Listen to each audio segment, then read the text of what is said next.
Hola, Dios les bendiga. Continuamos nuestra serie de estudios del libro de Apocalipsis. Durante las semanas anteriores venimos abordando diferentes situaciones en torno a las cartas de las 7 iglesias del Apocalipsis. Contemplamos la satisfacción de Dios al describir a Esmirna, la iglesia sufriente, y a Filadelfia, la iglesia fiel. Pero también hemos visto duras advertencias para Éfeso, la iglesia que perdió su primer amor, para Pérgamo, la iglesia mundana, para Tiatira, la iglesia que toleraba el pecado, y para Sardis, la iglesia muerta. La última carta, como en una espiral descendente, es finalmente para la Odisea, la iglesia apóstata, la iglesia que no era iglesia, y se encuentra en Apocalipsis 3, versículos del 14 al 22. Damos lectura a los 3 primeros versículos de esta carta. Y escribe al ángel de la iglesia en la Odisea: He aquí el Amén, el testigo fiel y verdadero. El principio de la creación de Dios dice esto: Yo conozco tus obras, que ni eres frío ni caliente. Ojalá fueses frío o caliente, pero por cuanto eres tibio y no frío ni caliente, te vomitaré de mi boca. Nuestro Señor Jesucristo va directamente al reproche. No había nada que elogiar en esta iglesia no regenerada. Las personas descritas en esta carta como calientes son las que están espiritualmente apasionadas y viven anhelando dar honra a Dios a través de sus vidas transformadas. Cuando Dios contempla a su iglesia encendida, se siente complacido, se siente satisfecho y le da sus promesas de bendición. Las personas frías son las que deliberadamente rechazan a Cristo. Sus mandatos no influyen en ellos, no tienen interés ni en Cristo, ni en su palabra, ni en su iglesia, ni fingen tenerlo. No son hipócritas. Las personas tibias, sin embargo, no encajan en ninguna categoría. No son genuinamente salvos, aunque pretenden serlos. No rechazan abiertamente el Evangelio, pero son insensibles a su palabra e incapaces de reaccionar ante ella. Asisten a la iglesia, pero no les importa el llamado, aunque dicen conocer al Señor. Solo practican una forma de religión adaptada a su justicia propia. Profesan amar a Dios, pero tienen vidas estériles, no producen frutos, demostrando así su verdadero carácter, tibio. La Odisea era una importante ciudad, orgullosa de sus riquezas, de su industria de la lana y la producción de colirio. Y el Señor le da 3 consejos representados en estos 3 elementos muy importantes para ello. Nuestro Señor Jesucristo les ofrece oro, vestidos y vista espiritual, versículo 18. Cada elemento mencionado son una expresión figurativa de la genuina oferta de salvación. Nuestro Señor Jesucristo exhorta a las personas y a las iglesias tibias que, al igual que en los tiempos de la Odisea, existen en la actualidad, para que se arrepientan antes de que llegue el juicio y sea demasiado tarde. Él continúa haciendo su tierno y amoroso ofrecimiento. He aquí, dice el Señor, yo estoy a la puerta y llamo. Si alguno oye mi voz y abre la puerta, entraré a él y cenaré con él y él conmigo. Versículo 20. A continuación, hemos preparado un importante estudio sobre este tema. Permanece con nosotros y al final recuerda compartir este programa.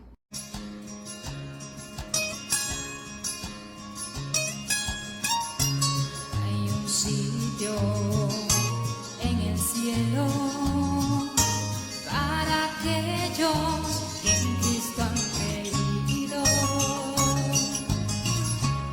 Una vida de felicidad al lado de Cristo por la eternidad. Busca a Dios,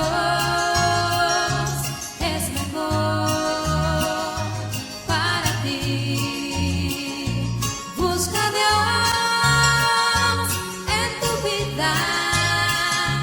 Dios te ama. Busca a Dios, es mejor. Ahora es tiempo de buscarle. Otro día, tal vez sea tarde. No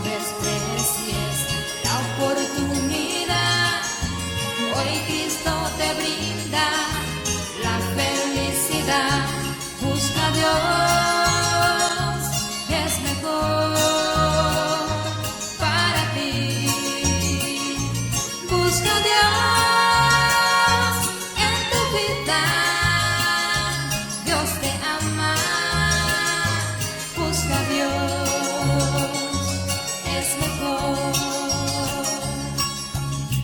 Hay muchas cosas que te atan en la vida, vives enfrascado en los problemas de hoy.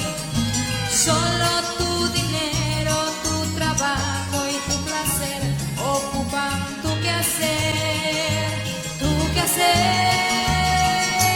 Busca a Dios, es mejor para ti. Busca a Dios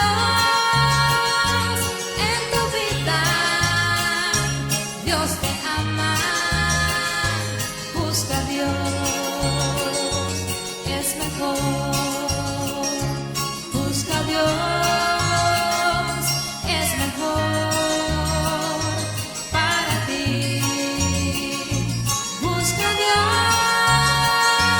en tu vida, Dios te ama. Busca a Dios, es mejor.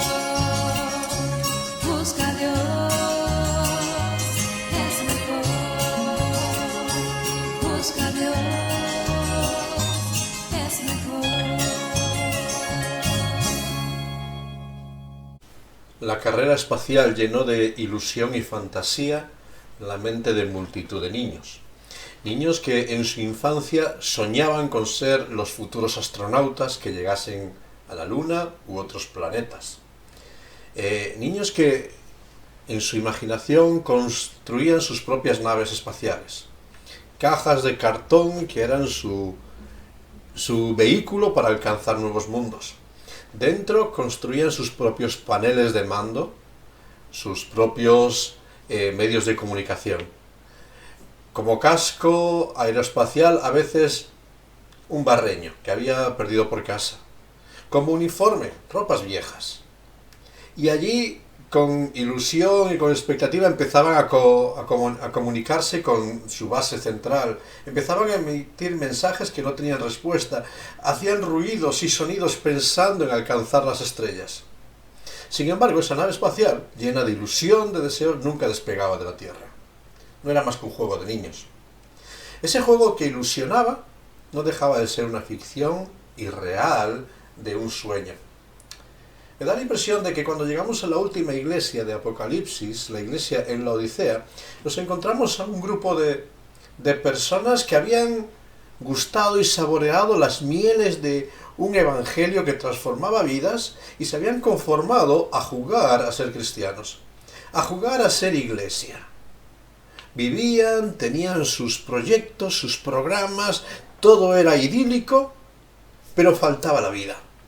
Faltaba la realidad, no se movían de su sitio, alzaban sus manos, elevaban oraciones, pero no encontraban respuesta a sus comunicaciones, hacían grandes programas, grandes proyectos, pero carentes de poder, porque el combustible que da vida a la iglesia, Dios mismo, estaba fuera.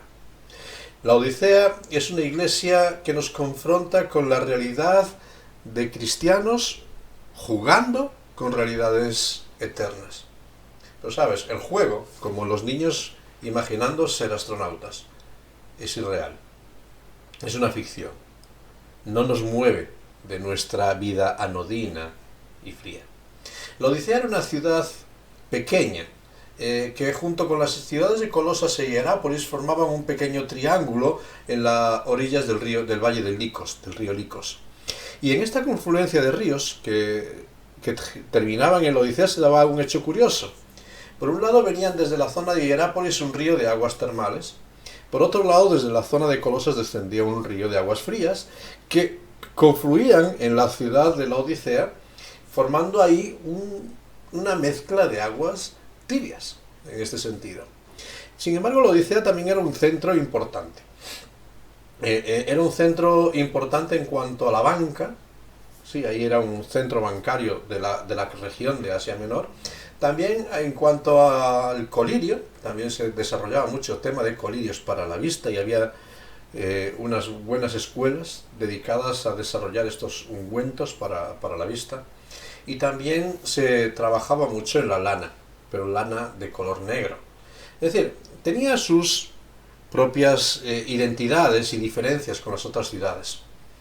Y a esta iglesia en la Odisea, esta iglesia llena de cualidades muy peligrosas, pero vacía de vida, Dios se dirige para presentarse delante de ellos de una forma contundente. Y Dios le habla como el Amén, el testigo fiel y verdadero, el principio de la creación de Dios. Realmente son 3 títulos que el remitente se abroga para sí mismo que van a darle autoridad. En primer lugar se presenta como el Amén. El amén es la transliteración de un término hebreo que significa verdad, confirmación y certidumbre. Amén es un término que ha llegado a todos los idiomas hoy en día y se refiere a aquello que es firme, que es estable, que es inmutable. En Isaías capítulo 65, versículo 16, Dios se presenta como Dios de amén, Dios de verdad, Dios firme, Dios inalterable. Este Dios, Jehová de los ejércitos, el inalterable, ahora es el que, por medio del ángel, el que se presenta ante la iglesia de la Odisea diciendo que Cristo es el amén, aquel que confirma todas las promesas de Dios, aquel que es Dios mismo. También se presenta, y en esta misma idea, como el testigo fiel y verdadero, aquel que es la verdad, no solo por lo que confirma, sino por todo lo que dice. Cristo es verdad en sí mismo. Por eso no hay que buscar más ideas, la verdad está en Jesús. Y en tercer lugar nos dice que Él es el principio de la creación de Dios. Y aquí está usando un término griego que es el término arque, que habla de aquel que es el principal. El principio no como orden numérico, sino como el que tiene la dignidad y la preeminencia sobre toda la creación. Es el que tiene la autoridad y el dominio sobre todo lo creado. Este es el mismo concepto que Pablo va a usar en Colosenses capítulo 1 para hablar de Cristo como el principio de los que resucitan de entre los muertos en dignidad. Cristo es el que tiene toda autoridad sobre todo lo creado. El remitente, Dios mismo, verdadero y autoritario, el que habla de esta iglesia. Y esta iglesia, en medio de todas estas circunstancias, Dios va a transmitir un mensaje tremendo. Como a todas las iglesias le va a decir, yo conozco. Conozco la realidad. No la realidad de lo que aparenta ser, sino la realidad de lo que hay dentro de este corazón y dentro de las puertas de esta iglesia. La realidad de una comunidad que está recibiendo tantas influencias frías del mundo que ha perdido su pasión, ha perdido el calor del primer amor, estaba indiferente ante todas las realidades espirituales, estaba jugando a ser cristiano. Parece que todo daba igual. En un sentido es una iglesia que se parecía mucho a aquella comunidad farisaica, hipócrita, que vive en la religiosidad del legalismo, pero carentes de sinceridad espiritual. Una religiosidad hacia afuera. Una pantalla carente de contenido. Y esta era la realidad que se estaba dando en la Odisea. Y era algo muy peligroso. Una realidad de una iglesia que había caído en el orgullo de decir que no necesita nada. Que tenían de todo. Que tenían todas las capacidades y que no necesitaban de nada. Y ahí pueden decir con su arrogancia al Señor, diciéndole, yo soy rico, me he enriquecido, de ninguna cosa tengo necesidad. He logrado ser lo que soy, decía la iglesia en la Odisea. ¿Sabes? Cuando llegamos a este punto de creer que no necesitamos nada, que somos autosuficientes, estamos empezando a morir. Y esto es lo que estaba sucediendo en aquella iglesia. Porque la realidad que está revelando el Amén, el Dios de verdad, que está revelando lo que hay en el fondo, es totalmente distinta. Y yo conozco, dice el Señor, e ignoras que eres un desventurado, miserable, pobre, ciego y desnudo. Que eres una persona que eres una comunidad que está viviendo en la miseria. Sí, grandes cosas, pero nada le llena. Que es digna de lástima, porque está carente de vida, aparentando vida, pero muerta. Que eres pobre, que estás mendigando, eres incapaz de salir de tu condición. Que eres ciego, que eres incapaz de percibir la realidad de las cosas, que estás desnudo, que no tienes nada con que comparecer delante de la vida social, no tienes nada que aportar en tu tiempo. Un panorama desolador, el de la iglesia en la Odisea, que está revelando aquel que es la verdad. Y a esta comunidad, viviendo en todas estas realidades, Dios tiene que darles una palabra de reto. Y en segundo lugar le dice, esta es la realidad, que eres pobre, vil, necesitado, desventurado, por tanto te aconsejo. Te aconsejo, versículo 18, que inviertas en revertir tu situación. Y dice en el versículo 18, te aconsejo que de mí compres. Me llama la atención el uso de este término comprar. Porque comprar es pagar el precio por aquello que merece la pena. Pero comprar implica un esfuerzo, implica un empeño por alcanzar lo que uno necesita. Comprar implica que hay que hacer un sacrificio. Hay que hacer una renuncia a otras cosas para adquirir aquello que realmente vale la pena. Y Dios le va a decir a esta comunidad que es necesario que se empeñen, que se esfuercen por alcanzar oro refinado, vestiduras blancas y colirio. Fíjate, algo que contrasta con una ciudad que era el centro bancario, trabajando lana negra y trabajando en el colirio. Dios le dice, mira, te aconsejo que busques lo que realmente vale la pena. Y lo que realmente vale la pena no es la economía que gestionan los bancos. La verdadera riqueza no está en lo material, sino en ese oro que está limpio de toda pureza, de toda avaricia, de toda codicia humana. Ese oro refinado que solamente surge de la persona de Dios. Ese oro que es la riqueza de una vida y una vida en abundancia. Porque sabes, todas las riquezas de esta tierra, todo este oro que acumulamos aquí está sujeto a devaluación, está sujeto a latrocinio, está sujeto a la injusticia, está sujeto a la pérdida. Sin embargo, el oro refinado, que no está sujeto a ninguna devaluación, ni nadie lo puede robar, solo viene de parte de Dios. Esa riqueza de vida y vida en abundancia. Te sugiero que consigas, dice el Señor, que compres para ti, que te esfuerces en adquirir vestiduras blancas. Esa alternativa para cubrir la vergüenza de la humanidad. Sí, eres pobre, estás desnudo, no tienes nada que aportar en ti mismo porque todo lo que hay en ti es suciedad e inmundicia. Pues realmente Dios es el único que puede ofrecer vestiduras blancas, limpias, resplandecientes, sin mancha, sin nada que ocultar, ropas de perdón por la gracia de Dios. Y sabes, ese perdón solamente se puede adquirir por medio de la obra del Señor Jesucristo. Es comprar ese perdón, acudir a los pies de la cruz y decir, Señor, reconozco que nada puedo hacer, reconozco mi condición, revísteme por tu gracia, no lo merezco. Y eso implica sacrificar el orgullo, sacrificar nuestro convencimiento de autosuficiencia de que podemos, significa reconocer nuestra debilidad y reconocer nuestro pecado, y esto sí que es complicado. Vestiduras blancas, esfuérzate por acercarte a Cristo, esfuérzate por vencer el orgullo. Compra colirio para tus ojos, porque muchas veces no somos conscientes de la percepción y la fragilidad de nuestra visión, e invertimos en filosofía, invertimos en solucionar los conflictos de nuestra sociedad por todos los tipos de sistemas humanos, e intentamos inventar nuevos sistemas educativos, nuevos sistemas sociales, nuevos sistemas económicos, pero no podemos encontrar sentido, porque toda nuestra vida, toda nuestra visión está dañada por el pecado, y al final lo único que surge es insatisfacción, es vacío, y volvemos a tropezar con los mismos errores y debilidades. El colirio que realmente renueva la visión del ser humano, es aquel que viene de Cristo.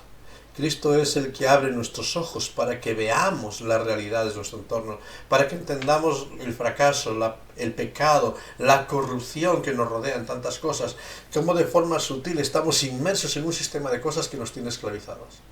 Colirio que abre nuestras vidas. Por eso Dios aconseja a aquella iglesia que se esfuerce por volver a Dios, que se esfuerce por vivir la pasión de Dios. Porque Dios es un Dios apasionado con los que ama. Dios es apasionado para convencer, para instruir a los que ama, para disciplinar, para corregir. Y Dios cuando ama a su iglesia, la llama con insistencia, con vehemencia, porque la busca. Y del mismo modo espera de nosotros que seamos apasionados.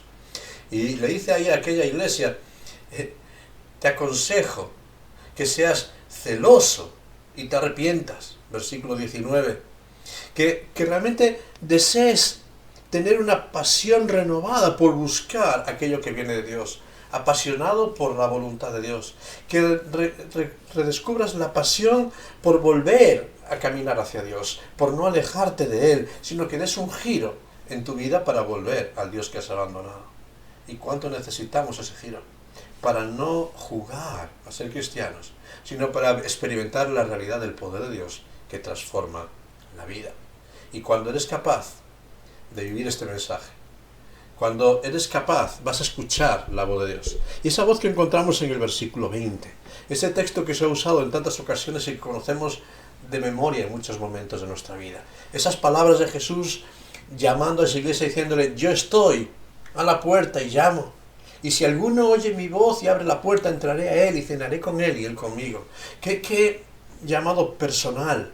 A una comunidad que había caído en el orgullo, Dios tiene que decirle: si alguno oye mi voz. Pero fíjate, es la voz de aquel que ha sido dejado fuera de la puerta. ¿Sabes? A lo largo de la Escritura, la puerta simboliza el momento de tomar decisiones, el momento de cruzar estancias, el momento de tomar decisiones importantes en nuestra vida. Uno no cruza una puerta por azar. Ha decidido que es el momento de traspasarla. Y al traspasar esa puerta hacia las bendiciones, descubrimos que solamente están en Cristo. Tristemente, por el devenir de nuestra vida y decisiones, hemos cruzado la puerta en el sentido contrario. Hemos dejado a Dios fuera. Y nosotros nos hemos adentrado en un mundo de especulación, de humanismo, de buscar las cosas conforme a nuestra sabiduría. Y nos hemos olvidado, como aquella iglesia, de que nosotros no podemos. Y nos hemos olvidado de las palabras del Señor Jesús, que nos dice que separados de Él nada podemos. E hemos intentado construir nuestra casa, nuestro mundo, nuestro sistema de valores, nuestro sistema espiritual, sin contar con Dios. Y por eso, si te fijas, la realidad, vivimos en un mundo de tantas iglesias, denominaciones, grupúsculos, religiones, tantos intentos del ser humano para alcanzar el cielo sin contar con Dios. E intentamos caminar a nuestra manera y construir nuestros refugios. Y dejamos a Cristo, y dejamos a Dios fuera. Y olvidamos la voz de aquel que dice: yo soy el camino, yo soy la verdad, yo soy la vida, nadie llega al Padre si no es por mí. Y le dejamos fuera. ¿Y cómo pretendemos que nuestra vida sea real? ¿No estaremos jugando a crear religiones a nuestro gusto, a nuestro antojo, conforme a nuestra percepción de la vida, para sentirnos gratificados y sentirnos bien? ¿No estaremos intentando llegar a Dios por nuestros caminos y nuestros esfuerzos sin contar con la voluntad de Cristo? Y por eso, de nuevo, este mensaje es necesario para todos aquellos que queremos encontrar el sentido de la vida y la esperanza. Necesitamos escuchar que sin Cristo no podemos. No podemos tener bendiciones. No podemos tener vida. No podemos tener herencia. Nuestra nave nunca va a despegar si no está Cristo. Y Cristo continúa llamando. Y Cristo continúa golpeando la puerta diciendo: si oyes mi voz y abres, entonces, si tomas la decisión de contar con Cristo, Él dice: entraré. A pesar de tu tibieza, a pesar de que hayas estado jugando, a pesar de que le hayas dado la espalda, Dios está dispuesto a regresar a la vida de su pueblo que le abre la puerta. A la vida de su pueblo que reconoce que ha estado caminando de forma indebida. Dios está dispuesto: entraré.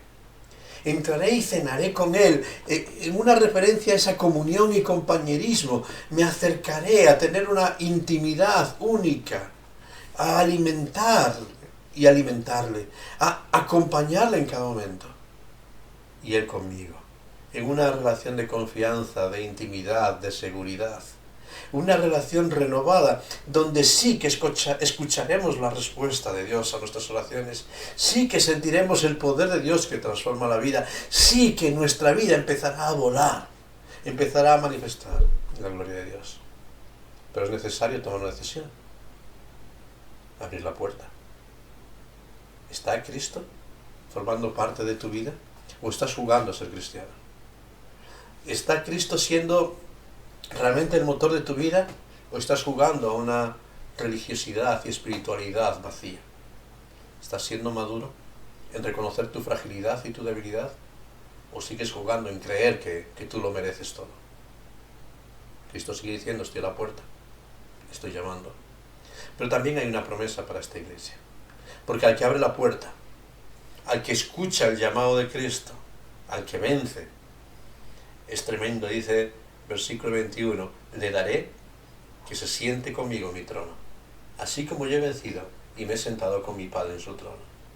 Fíjate, de una mesa que a lo mejor estaría puesta en nuestra sala, ahora somos trasladados a un reino distinto. El Señor Jesucristo nos dice que somos trasladados al reino de su amado Hijo. Y estamos allí en el trono del símbolo de la omnipotencia y gobierno de Dios sobre la historia. Y nos dice que en ese trono estaremos sentados con Cristo, compartiendo las victorias de Cristo y el reinado a su lado, teniendo la autoridad de Cristo sobre el pecado, la autoridad de Cristo sobre aquello que nos ha frenado y que nos ha frustrado, la pasión de Cristo llenando nuestras vidas. Dios continúa llamando. Dios continúa buscando. Dios continúa clamando para cada una de nuestras vidas. Y bendice incluso a aquellos que se habían alejado. Si arrepentidos regresamos a Él. Él está a la puerta, llamando. ¿Escuchas su voz? ¿Quieres recuperar la pasión en tu vida? ¿Quieres dejar la mediocridad, la tibieza y recuperar el calor del primer amor? ¿Quieres realmente dejar de que tu vida espiritual sea un juego más o menos atractivo para que sea una realidad que transforme tu vida? ¿Quieres realmente escuchar la voz de Dios? Te invito a que imagines un acróstico con la palabra caliente. Y con la palabra caliente, que nos recordemos realmente esas 8 características que tienen esas 8 letras para una vida apasionada con Cristo. En primer lugar, si quieres recuperar la pasión y el calor de ese primer amor, cuida tu vida espiritual. Cuida tu vida espiritual. Cuida tu vida de lectura, de oración, de congregarte, de testificar de tu fe. Vive apasionadamente tu fe. La realidad es que hoy en día, y ahí se ve hasta qué punto lo que estamos viviendo es un juego espiritual. La realidad es que hoy en día no tenemos tiempo para leer la palabra. No tenemos tiempo para orar. No tenemos tiempo para identificarnos y congregarnos. Tenemos tiempo para muchas cosas que son necesarias y pasamos nuestra vida comprando oro, pero no comprando el oro refinado. Invirtiendo nuestra vida en los bancos de esta tierra y no invirtiendo en el banco de la eternidad. Cuida tu inversión en el banco de los cielos. Cuida tu vida espiritual. Da prioridad a las cosas de Dios. Con la A, anda. Anda en la voluntad de Dios. Andar es el conjunto de responsabilidades de lo que Dios pide para la vida cristiana. Pues que nuestro caminar, nuestro comportamiento cotidiano tiene que ser la voluntad de Dios. El Señor Jesucristo dice de una forma clara, vosotros seréis mis amigos, vosotros sois mis amigos, si hacéis lo que yo os mando.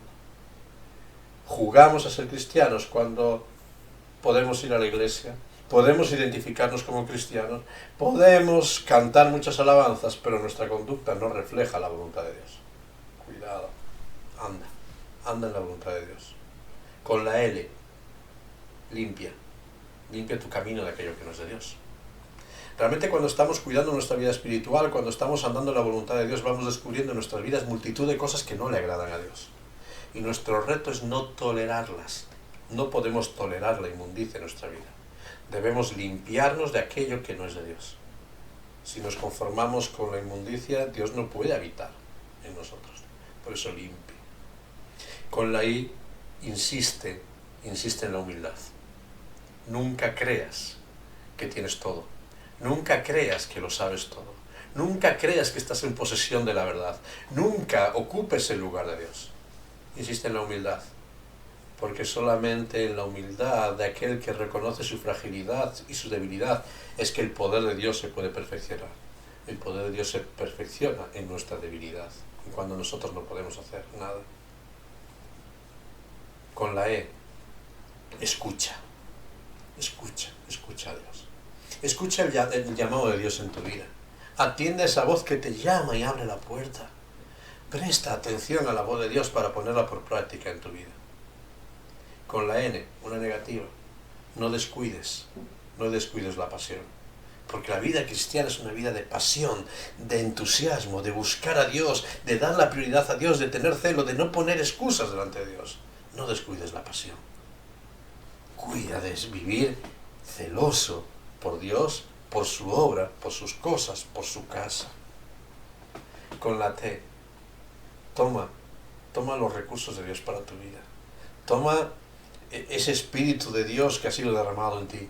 Toma su palabra, toma la comunión con otros hermanos, toma el poder de Dios en tu vida para pelear la buena batalla. Equípate constantemente en todo lo que Dios te ha dado por medio de su palabra. Y con la E, espera las bendiciones de Dios. No te apresures, sino confía en el tiempo de Dios, que siempre es perfecto para cada una de nuestras vidas. ¿Quieres ser un cristiano apasionado? Usa el término caliente para tu vida. Cuida tu vida espiritual, anda en la voluntad de Dios, limpia tu camino de aquello que no es de Dios, insiste en la humildad, escucha la voz de Dios, no descuides la pasión, toma los recursos de Dios para tu vida, espera en las bendiciones de Dios en cada instante. Que Dios te bendiga, que Dios te ayude y me ayude. Y sobre todo, no juegues a ser cristiano, porque Dios lo rechaza. Si eres hijo de Dios, vive de acuerdo a la voluntad de Dios. Vuelve a Dios. Y si no, no juegues con Dios, porque Dios es fuego consumidor. Que Dios te bendiga en este tiempo.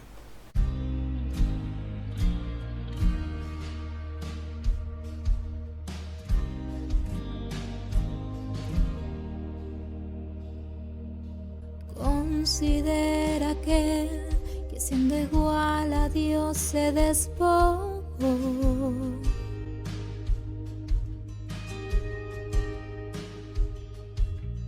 Considera que semejante al hombre descendió.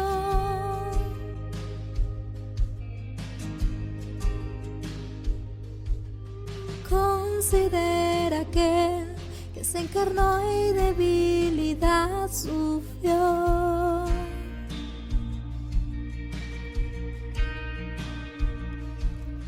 Considera que fue tentado en todo y no pecó.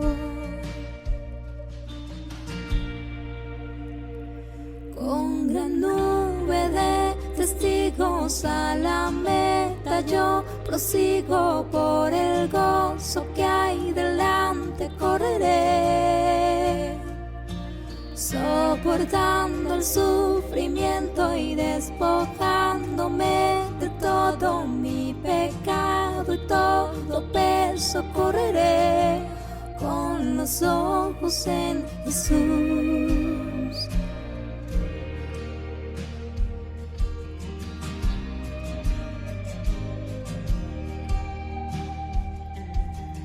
Considera que hasta lo más profundo se humilló.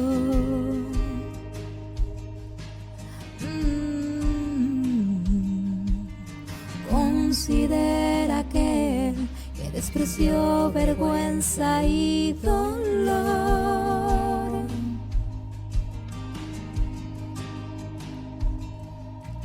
Considera que el peso del pecado soportó.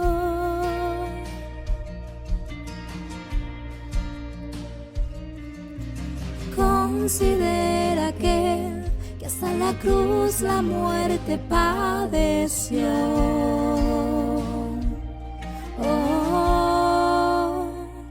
Con gran nube de testigos a la meta yo prosigo, por el gozo que hay delante correré, soportando el sufrimiento y despojándome de todo todo mi pecado y todo peso correré.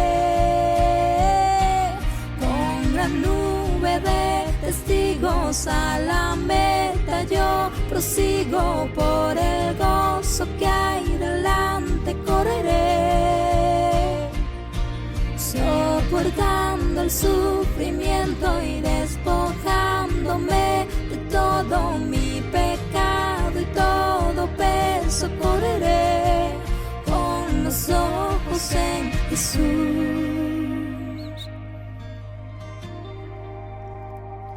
El cordero y león, el pecado y la muerte Él venció, el mediador, eterna paz, Él intercede ante el trono celestial, el autor consumador, mi fe preserva con poder, gracia y amor, el principio y final, por los siglos de los siglos reinará. Con la nube de testigos a la meta yo prosigo, por el gozo que hay delante correré. Soportando el sufrimiento y despojándome de todo mi pecado y todo peso correré, con los ojos en Jesús.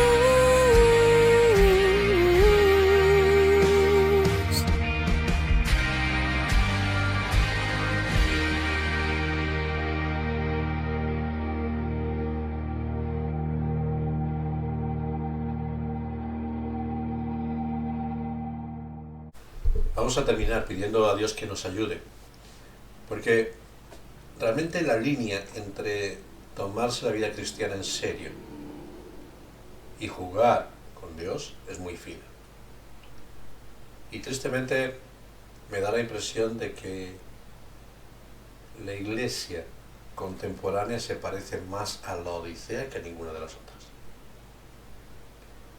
Una iglesia que juega y que desde el humanismo se llena de patrones de conductas nuestras, de personas que creemos en Dios a nuestra manera, que ordenamos la doctrina de Dios conforme a teologías que se amolden a nuestro gusto y nuestro parecer, que discutimos por diferentes dilemas, que nos agrupamos por afinidades y que dejamos de lado el reto del Evangelio, un reto de reconciliación, un reto de encuentro, un reto de buscar un mismo sentir, un reto de ser un pueblo unido bajo un mismo Señor.